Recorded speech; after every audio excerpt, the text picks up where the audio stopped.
तो चलिए दोस्तों, आपका बहुत बहुत स्वागत है हमारे इस यूट्यूब चैनल में।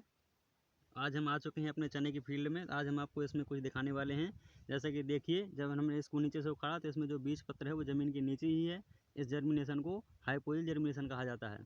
आपकी जानकारी के लिए बता दें कि जितनी भी रबी सीजन की दलहनी फसलें होती हैं उनमें से राजमा यानी कि फ्रेंच बीन को छोड़कर सभी में हाइपोइल जर्मिनेशन पाया जाता है। हाइपोइल का अगर हम शाब्दिक अर्थ देखें तो इसका मतलब होता है बिलो द ग्राउंड लेवल या बिलो द सॉइल सरफेस, यानी कि इसमें ऊपर वाले भाग इसकी एपिकोटाइल की वृद्धि होती है, जिससे बीज पत्र जमीन के नीचे रह जाता है और प्रांकुर ऊपर आ जाता है और एक नन्हे पौधे का निर्माण हो जाता है। इसी प्रकार अगर हम देखें, जितनी भी खरीफ ऋतु की यानी खरीफ सीजन की दलहनी फसलें होती हैं उसमें पिजन पी यानी अरहर को छोड़कर शेष सभी में इपीजियल जर्मिनेशन पाया जाता है, जबकि अरहर में हाइपोइल जर्मिनेशन पाया जाता है।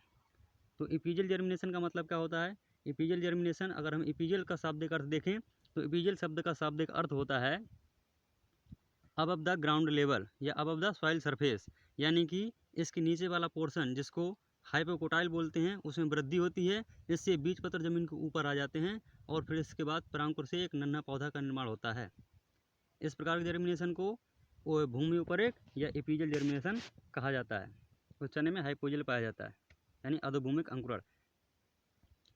अगर हम इसको देखें अब तो इसकी बुआई के लगभग 3 से 4 हफ्ते बाद जब इसकी लंबाई 20 से 25 सेंटीमीटर तक हो जाती है तो हम इसके ऊपर इसको एक बड होती है, इसको बोलते हैं एपिकल बड, इसको यहाँ से रिमूव कर दिया जाता है। इस क्रिया को निपिंग या टॉपिंग कहा जाता है। इस क्रिया का मुख्य उद्देश्य जो होता है उसकी लेटरल ग्रोथ होती है, ताकि जो लेटरल पे बड हैं ये इनमें वृद्धि हो और यहाँ से नए नए ब्रांचेज निकलें, जिससे नंबर ऑफ ब्रांचेज और नंबर ऑफ पॉट्स का निर्माण ज़्यादा हो, फॉर्मेशन ज़्यादा हो, जिससे इसका प्रोडक्शन भी ज़्यादा हो।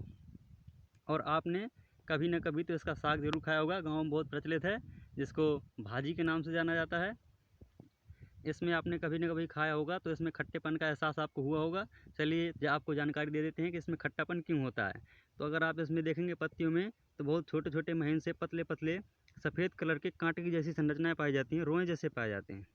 तो उनको ट्राइकोन्स बोला जाता है। उन्हीं ट्राइकोन्स के अंदर मैलिक या ऑक्जेलिक एसिड पाया जाता है। अधिक मात्रा में मैलिक एसिड होता है और कुछ मात्रा में ऑक्जेलिक एसिड होता है। इनके जो खट्टापन का मुख्य कारण होता है यही दोनों अम्ल होते हैं और मुख्य रूप से मैलिक एसिड होता है। धन्यवाद।